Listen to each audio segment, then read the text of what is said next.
விசுவாசியே நீ பதறாதே, விசுவாசியே நீ கலங்காதே, விசுவாசத்தால் நீதிமான் இன்றும் என்றும் பிழைப்பான்.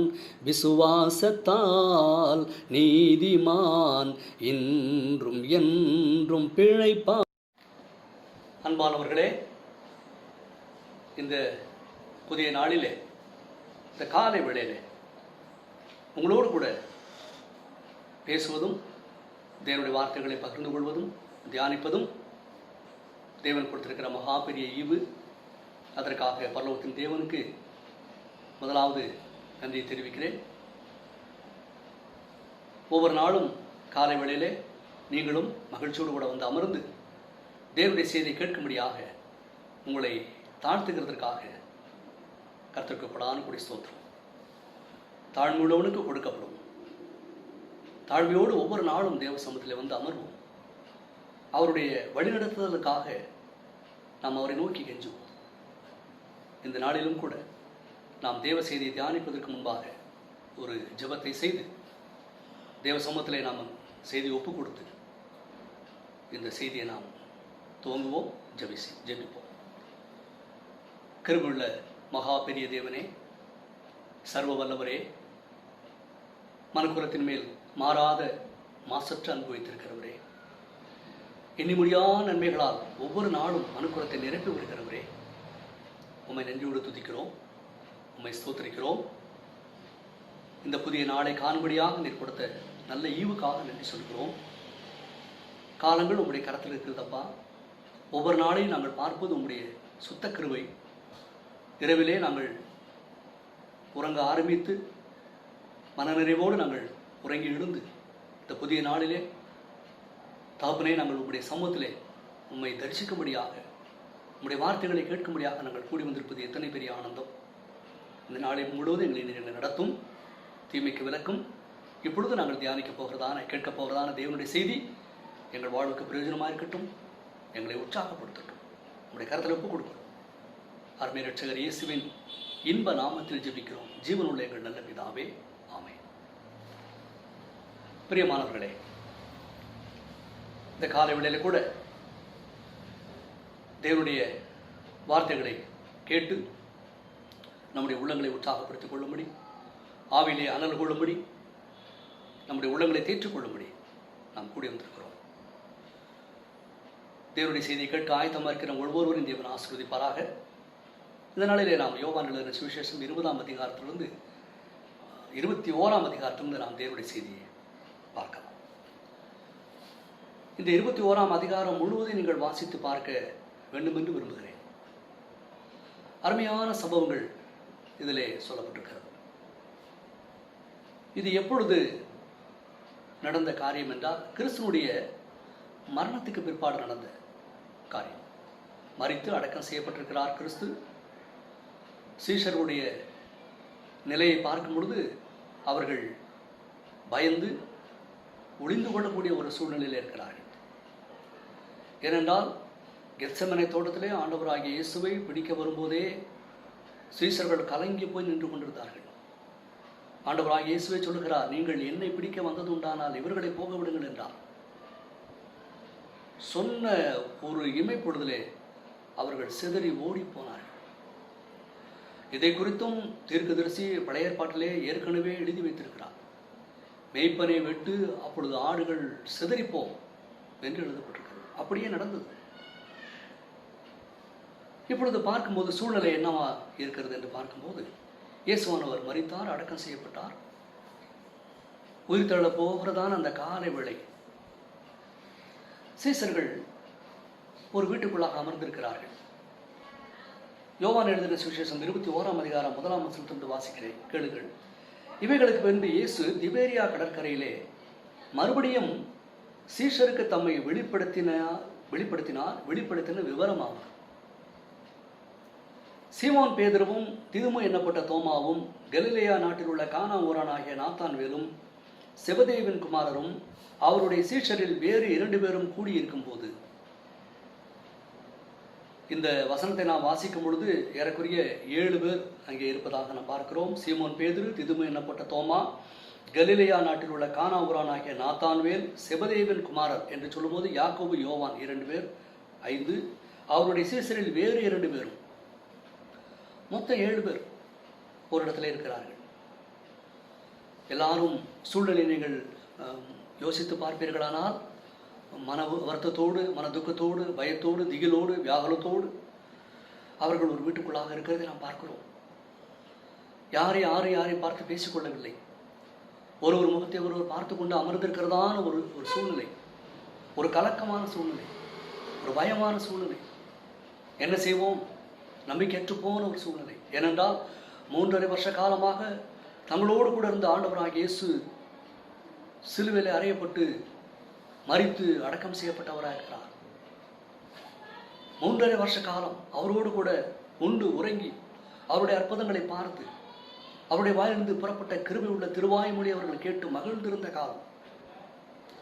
நாங்கள் இயேசுவின் அப்போஸ்தலர்கள் என்று அவர்கள் பெருமைப்பட்டுக் கொண்ட காலம். தங்களுக்குள்ளாக யார் பெரியவர் என்று நடந்து போகிற வழியெல்லாம் தங்களுக்குள்ளாக விவாதித்துக் கொண்டு சந்தோஷமா இருந்த ஒரு காலம். இப்பொழுது அது சூழ்நிலை அப்படியே மாறிப்போனது. என்ன செய்வோம், எதிர்காலம் எப்படி இருக்கும் என்று சொல்லி பயந்து நடுங்கி கலங்கி தவித்து திகைத்து கொண்டிருந்த ஒரு வேளை. இந்த வேளையில தான் இவர்கள் ஒரு வீட்டுக்குள்ளாக அமர்ந்திருக்கிறார்கள். யாரும் பேசல. இப்பொழுது சீமோன் பேதுரு தன்னுடைய வாயை திறந்து அவர் சொன்ன வார்த்தை கவனிங்கள். 3ஆம் வசனத்தில், யோவான் எழுதின சுவிசேஷம் 21ஆம் அதிகாரம் 3ஆம் வசனம். சீமோன் பேதுரு மற்றவர்களை நோக்கி, மீன் பிடிக்கப் போகிறேன் என்றான். அதற்கு அவர்கள், நாங்களும் உம்முடனே கூட வருகிறோம் என்றார்கள்.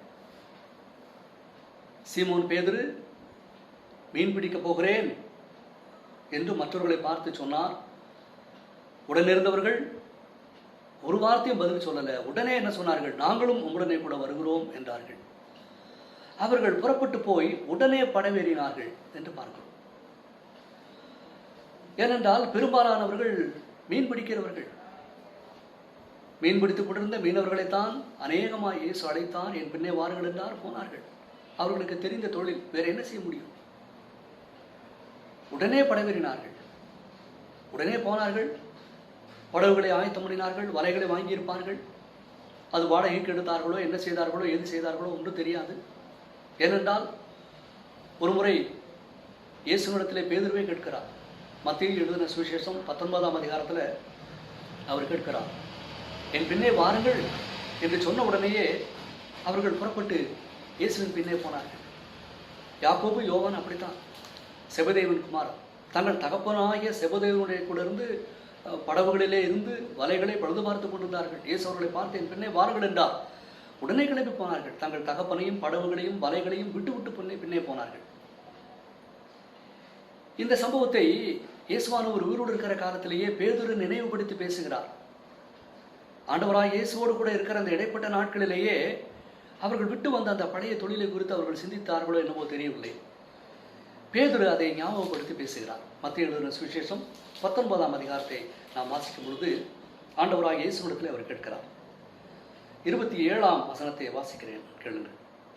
அப்பொழுது பேதுரு அவரை நோக்கி, இதோ நாங்கள் எல்லாவற்றையும் விட்டு உம்மை பின்பற்றினோமே, எங்களுக்கு என்ன கிடைக்கும் என்றார். இதோ எல்லாவற்றையும் விட்டு நாங்கள் உம்மை பின்பற்றினோமே, எங்களுக்கு என்ன கிடைக்கும் என்று கேட்டார். ஆண்டவராய் இயேசு உயிரோடு இருக்கும் போதே அவரோடு கூட உண்டு உறங்கி உடுத்தி தங்கி அவருடைய அற்புதங்கள் எல்லாம் பார்த்து இப்படி அனுபவித்த அந்த வேளையில கூட பேதுரு கேட்டார், எல்லாவற்றையும் விட்டு உம்மை பின்பற்றினோமே, எங்களுக்கு என்ன கிடைக்கும் என்றார். பிற்பாடு வர்ற வாசனங்களை நீங்கள் வாசிக்கும் பொழுது இயேசு சொன்னார், என் நாமத்தின் நிமித்தமாக நீங்கள் எதை இழந்தாலும் சரி அதை 100 திரும்ப பெற்றுக் கொள்வீர்கள் என்று அவருடைய உள்ளங்களை உற்சாகப்படுத்துகிறார், அவர்களை தைரியப்படுத்துகிறார். ஆனாலும் இந்த சூழ்நிலை பார்க்கும் பொழுது யோவான் எழுதிய சுவிசேஷம் 21ஆம் அதிகாரம் அந்த சூழ்நிலை பார்க்கும் பொழுது அவர் உயிரோடு இருந்த சமயத்திலே பேசின அவர்கள் கொண்டிருந்த நம்பிக்கை வேற. இப்பொழுது ஆண்டவராகிய இயேசு மரித்து அடக்கம் செய்யப்பட்டவராக இருக்கிறார். இஸ்ரவேல் ஜனங்கள் எல்லாம் சேர்ந்து, யூத ஜனங்கள் எல்லாம் சேர்ந்து, எருசலேம் நகரத்தார் யாவரும் சேர்ந்து அவரை சிலுவையில் அறைந்தார்கள். பிலாத்து அவரை விடுதலை செய்ய மனதாக இருக்கும் பொழுது இல்லை, சிலுவையில் அறையும் என்று கூக்குரலிட்டார்கள். யூதருடைய ராஜாவாகிய இயேசுவை நான் என்ன செய்ய வேண்டும்? என்ன செய்யலாம்? சிலுவையில் அறையும். பிலாத்து சொன்னார், இந்த இரத்தப்பழிக்கு நான் உடந்தையாக மாட்டேன். அப்பொழுது இஸ்ரவேலர் சொன்னார்கள், யூத ஜனங்கள் சொன்னார்கள், இந்த இரத்தப்பழி எங்கள் மேலும் எங்கள் பிள்ளைகள் மேலும் சுமரட்டும் என்றார்கள். அந்த தேசமே அவர்களை எதிர்த்து நிற்பது போன்றதான ஒரு சூழ்நிலை. பயந்திருந்தார்கள். இந்த வேளையில தான் 7 சீசர்கள் ஒரு வீட்டுக்குள்ளாக இருக்கிறதை நாம் பார்க்கிறோம். பேதுரு தன்னுடைய வாயை திறந்து மீன் பிடிக்க போகிறேன் என்றார். மற்ற சீசர்கள் மற்றவர்களும் நாங்களும் உடனே கூட வருகிறோம் என்றார்கள். ஏற்கனவே அவங்களுக்கு தெரிந்த தொழில் ஒன்று இருக்கிறது. உடனே போய் என்ன செய்தார்கள்? படவேறினார்கள். அந்த இரவிலே அவர்கள் ஒன்றும் பிடிக்கவில்லை என்று பார்க்கிறோம். அந்த ராத்திரியிலே அவர்கள் ஒன்றும் பிடிக்கவில்லை. பிரியமானவர்களே, இங்கேதான் நாம் கவனிக்கிறோம், நம்பிக்கை இழந்து போன அந்த சூழ்நிலையிலே, விசுவாசமற்று போன அந்த சூழ்நிலையிலே, ஆண்டவராகிய இயேசு வாயை திறந்து வாக்கு கொடுத்த அந்த வாக்குத்தத்தங்கள் எல்லாம் மறந்து போன அந்த சூழ்நிலையில் இரவு முழுதும் பிரயாசப்படுகிறார்கள், ஒன்றும் பிடிக்கவில்லை. யோவான் எழுதின சுவிசேஷம் 21ஆம் அதிகாரம் 4ஆம் வசனத்தை வாசிக்கிறேன், கேளுங்கள். விடியற் காலமான போது இயேசு கரையிலே நின்றார். அவரை இயேசு என்று சீஷர்கள் அறியாதிருந்தார்கள். இயேசு அவர்களை நோக்கி, பிள்ளைகளே, புசிக்கிறதற்கு ஏதாயிலும் உங்களிடத்தில் உண்டா என்றார். அதற்கு அவர்கள் ஒன்றுமில்லை என்றார்கள். இந்த அருமையான வசனம் நமக்கு எதை நினைவுபடுத்துகிறது என்றால், அநேக வழிகளிலே நாமும் கூட தேவனுடைய வரங்களையும் அவருடைய ஈவுகளையும் அவருடைய கிருபைகளையும் அவருடைய ஆசீர்வாதங்களையும் அனுபவித்தும் ருசி பார்த்தும் சிறு சிறு பிரச்சனைகள், சோதனைகள், பாடுகள், உபத்திரங்கள் வரும் பொழுது நம்பிக்கையற்றவர்களாய் போகிறோம். எல்லாம் இழந்து போனதாக நினைக்கிறோம். அவரை விட்டு, அவர் மேல் வைத்திருக்கிற விசுவாசத்தை விட்டு விலகி போய் நாம பிரயாசப்படுகிறோம், நாம முயற்சி செய்கிறோம், நாமவே கிளம்பி போய் சாதிக்கலாம் என்று நினைக்கிறோம். ஆனால் ஒன்றும் சாதிக்க முடியவில்லை. ஒன்றையும் செய்து முடிக்க முடியவில்லை. ஒன்றையும் நிறைவேற்ற முடியவில்லை. அப்படித்தான் இந்த சூழ்நிலை. இயேசுவானவர் அவர்களை பார்த்து அவரிடத்திலே அருமையாக பேசுகிறார். மரித்தேன், அடக்கம் செய்யப்பட்டேன், அவ்வளவுதான், முடிந்து விட்டது என்று நினைத்து நீங்கள் மறுபடியும் உங்கள் பழைய தொழிலுக்கு திரும்பி போனீர்களா? இப்பொழுது உங்களால் என்ன சாதிக்க முடிந்தது? புசிக்கிறதற்காவது, சாப்பிடுகிறதற்காவது ஏதாயிலும் உண்டா என்கிற அந்த துணியிலே அவர் கேட்கிறார். பிள்ளைகளே, புசிக்கிறதற்கு ஏதாயிலும் உங்களிடத்திலே உண்டா என்று கேட்டார். அவர்கள் ஒன்றுமில்லை என்றார்கள். ஏனென்றால் இயேசுவை அவர்கள் அறியாதிருந்தார்கள். இவர்கள் அறியாத வண்ணம் அவர் வேறொரு ரூபத்திலே அவர்களுக்கு தரிசனமாகிறார். அடுத்த வசனத்தை வாசிக்கிறேன், கேளுங்க. யோவான் எழுதின சுவிசேஷம் 21ஆம் அதிகாரம் வசனம் 6. அப்பொழுது அவர், நீங்கள் படவுக்கு வலதுபுறமாக வலையை போடுங்கள், அப்பொழுது உங்களுக்கு அகப்படும் என்றார். அப்படியே அவர்கள் போட்டு திரளான மீன்கள் அகப்பட்டதினால் அதை இழுக்க மாட்டாதிருந்தார்கள். நன்றாக கவனியுங்கள். தேவனை விட்டு வழிவிலகி, இயேசுவானவரை விட்டு வழிவிலகி, வேத வாக்கியங்களை விட்டு வழிவிலகி, பரிசுத்த ஆவியானவரை விட்டு வழிவிலகி நாம் எதையும் சாதிக்க இயலாது, ஒன்றுமில்லை என்கிறதான சூழ்நிலை தான் கடைசியிலே மிஞ்சும். இப்பொழுது கூட இவர் வந்து தான் ஆலோசனை சொல்லுகிறார், படவுக்கு வலதுபுறமாக வலையை போடுங்கள் என்றார். அவர்கள் போட்டார்கள். திரளான மீன்கள் அகப்பட்டதினால் அதை இழுக்க மாட்டாதிருந்தார்கள். 7ஆம் வசனத்தை வாசிக்கிறேன். ஆதலால் இயேசுவுக்கு அன்பாயிருந்த சீஷன் பேதுருவை பார்த்து, அவர் கர்த்தர் என்றார். பேதுரு கண்டுபிடிச்சிட்டார். யோவான் கண்டுபிடித்து விட்டார். அவர் சொல்லுகிறார், அவர் கர்த்தர் என்றார். ஏனென்றால் இப்படி ஒரு சம்பவம் ஏற்கனவே நிகழ்ந்திருக்கிறது. ஏற்கனவே இப்படி இதே போல ஒரு சம்பவம் நிகழ்ந்திருந்தபடினாலே உடனடியாக யோவான் அதை அறிந்து கொண்டார். அவர் சொன்னார், இப்படி ஒரு சம்பவம் ஏற்கனவே நடந்திருக்கிறது, இவர் கர்த்தர், அவர் கர்த்தர் என்றான் யோவான். அவர் கர்த்தர் என்று சீமோன் பேதுரு கேட்டவுடனே தான் வஸ்திரம் இல்லாதவனாய் இருந்தபடினால் தன் மேற்சட்டையை கட்டிக்கொண்டு கடலிலே குதித்தான். மற்ற சீசர்கள் கரைக்கு ஏறக்குறைய 200 முழ தூரத்தில் இருந்தபடினால் படவில் இருந்து கொண்டே மீன்கள் உள்ள வலையை இழுத்து கொண்டு வந்தார்கள். அவர்கள் கரையிலே வந்து இறங்கின போது, கவனியுங்கள், அவர்கள் கரையிலே வந்து இறங்கின போது கரி நெருப்பு போட்டு இருக்கிறதையும் அதன் மேல் மீன் வைத்திருக்கிறதையும் அப்பத்தையும் கண்டார்கள். யார் செய்யக்கூடும்?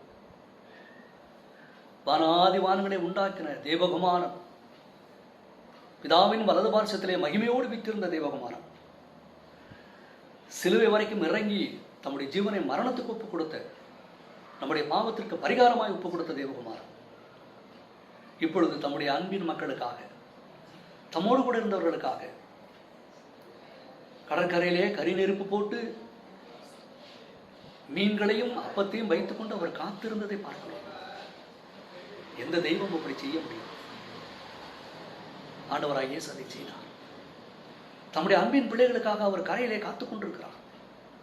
பிரியமானவர்களே, இன்றைக்கு நீங்களும் நானும் நம்பிக்கைத்து போன சூழ்நிலையிலே சில சமயத்தில் இருக்கலாம். எல்லாம் அற்று போனது, இனி ஒன்றுமில்லை என்று நாம் நினைக்கக்கூடியதான சூழ்நிலை இருந்திருக்கலாம். ஆனால் நம்மை ஆற்றி தேற்றக்கூடிய ஒருவர் உண்டு. தேவன் தம்முடைய குமாரனை அனுப்பியிருக்கிறார். அந்த குமாரன் தேவன் எப்படி இரக்கமுள்ளவராக இருக்கிறாரோ அப்படியே குமாரனும் இரக்கமுள்ளவராக இருந்து கனிவோடு கூட தம்முடைய அன்பின் பிள்ளைகளுக்காக கடற்கரையிலே காத்து கொண்டிருக்கிறதை பார்க்கிறோம். கரி நெருப்பு போட இரவு முழுவதும் அவர்கள் மீன் பிடித்து கொண்டு அவருடைய உடம்பெல்லாம் தண்ணீரா. இன்றைக்கும் கூட மீனவர்கள் படுகிற பாடுகளை, உபத்திரங்களை நாம் பார்க்கிறோம். கடலிலே அவர்கள் போய் எத்தனையோ மகா ஆழங்களிலே அவர்கள் காத்திருந்து புயல், காற்று, மழை, வெள்ளம், கடல் சீற்றம், பயங்கரம், திகில், கலக்கம் இவைகளுக்கு மத்தியிலே அவர்கள் தங்களுடைய பிழைப்புக்காக மீன்களை பிடித்துக் கொண்டு வருகிறார்கள். அது வெகு எளிதாக பணம் கொடுத்து நாம் வாங்கி புசித்து திருப்தி அடைகிறோம். ஆனால் எவ்வளவு பாடுகளுக்கு பிற்பாடு வந்திருக்கிறது. இந்த மீனவர்கள், மீன்பிடிக்க போன இவர்கள் கடல் தண்ணீரிலே அவர்கள் நனைந்து இரவு முழுதும் குளிரோடு நடுக்கத்தோடு இருப்பார்கள். அவர்கள் வந்து கரையிலே இறங்கின உடனே அவர்கள் குளிர் காய வேண்டும், நெருப்பை காண வேண்டும். அதற்காக இயேசுவானவர் கரி நெருப்பு போட்டு காத்திருந்தார். அப்பத்தையும் மீனோடு கூட காத்திருந்தார். இன்றைக்கு நமக்காக காத்துக்கொண்டே இருக்கிறார். நாம் தான் நம்பிக்கை இழந்தவர்களாய், விசுவாசம் இல்லாதவர்களாய், அவருடைய வாக்குத்தத்தத்தின் மேல் நம்பிக்கை அற்றவர்களாய், நம்முடைய சுய புத்தியிலே, சுய பலத்திலே சாதிக்கலாம் என்று கிளம்பி போகிறோம். அவரை விட்டுவிட்டு ஒன்றுமில்லை, ஒன்றும் சாதிக்க முடியாது. சீசர்கள் என்ன சொன்னார்கள்? புசிக்கிறதற்கு ஏதாயிலும் உண்டா பிள்ளைகளே என்று கேட்டார். அவர்கள் ஒன்றுமில்லை என்றார்கள். முழுவதும் பிரயாசப்பட்டார்கள், ஒன்றுமில்லை என்றார்கள். இன்றைக்கு நீங்களும் நானும் தேவனுடைய சமூகத்தை விட்டு வெளிவிலைக்கு போய் எதையும் சாதிக்கலாம் என்று நாம் நினைக்க வேண்டாம். அவரை அழைத்து கொண்டு போவோம், அவரோடு கூட போவோம். அப்பொழுது எல்லாம் ஜெயமா, எல்லாம் வெற்றியா. வாசிக்கிறேன். அடுத்து என்ன நடந்தது? வசனம் 10. இயேசு அவர்களை நோக்கி, நீங்கள் இப்பொழுது பிடித்த மீன்களில் சிலவற்றை கொண்டு வாருங்கள் என்றார். சீமோன் பேதுரு படவில் ஏறி 153 பெரிய மீன்களால் நிறைந்த வலையை கரையில் இழுத்தான். இத்தனை மீன்கள் இருந்தும் வலை கிழியவில்லை. அங்கு ஒரு அற்புதம் நடந்தது. இத்தனை மீன்கள் இருந்தால் கண்டிப்பா வலை கிழிந்திருக்க வேண்டும். யோவான் அதை குறிப்பிடுகிறார். மீனவர் அல்லவா, ஏற்கனவே மீன் பிடித்திருக்கிறார் அல்லவா, அவங்களுடைய தொழில் அல்லவா, தெரியும் அல்லவா. அழகா சொல்றாரு. யோவானே இவைகளை குறித்து எழுதியிருக்கிறார். இத்தனை மீன்கள் இருந்தும் வலை கிழியவில்லை. அடுத்த வசனத்தை கவனிங்கள். 12. இயேசு அவர்களை நோக்கி, வாருங்கள் போஜனம் பண்ணுங்கள் என்றார். வாருங்கள் போஜனம் பண்ணுங்கள் என்றார்.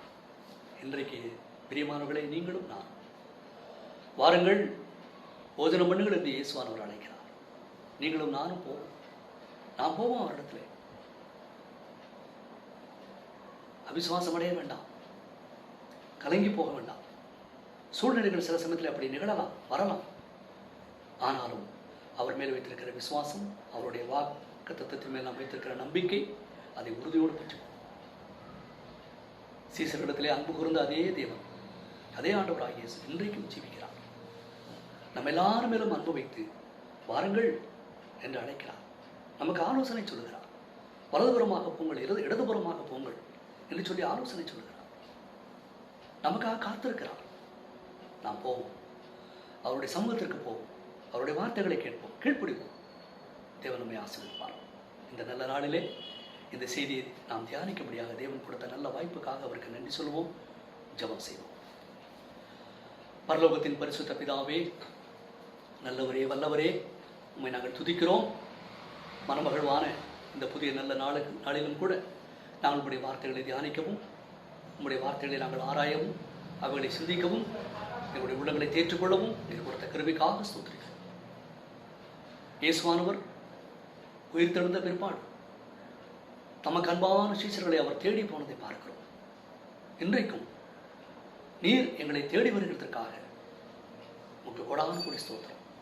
நீர் எங்களை தேடி வரும் பொழுது, நீர் எங்களை அழைக்கும் போது, எங்கள் உள்ள கதவை தட்டும் போது நாங்கள் திறந்து உமக்கு இடம் கொடுக்க, உம்முடைய ஆலோசனைகளை கேட்க எங்களுக்கு கிருபை செய்யும். உம்மிடத்தில் வந்தால் எங்களுக்கு ஆசீர்வாதம் உண்டு. உம்முடைய வார்த்தைகளை கேட்டால் ஜெயம் உண்டு. உம்முடைய வசனங்களை படி நடப்போமானால் எங்களுக்கு திருப்தி உண்டு. அதை நாங்கள் உணர்ந்து இந்த நாள் முழுவதும் உம்முடைய சித்தத்தின்படி செய்ய எங்களை ஒப்புக்கொடுக்கும். ஆசீர்வதியும் பரிசுத்தப்படுத்தும். இந்த செய்திக்காக உமக்கு ஸ்தோத்திரம். அருமை இரட்சகர் இயேசுவின் விலையேற பெற்ற திவ்ய நாமத்தில் இந்த ஜெபத்தை ஏறெடுக்கிறோம் ஜீவனுள்ள எங்கள் நல்ல பிதாவே, ஆமென். கர்த்தரின் சமூகம் காலை மாலை தங்கி கருணை நிறை வசனம் கற்றிடுவீர். எங்கும் புகழ் இயேசு ராஜனுக்கே, எழில் மாட்சிமை வளர் வாலிபரே.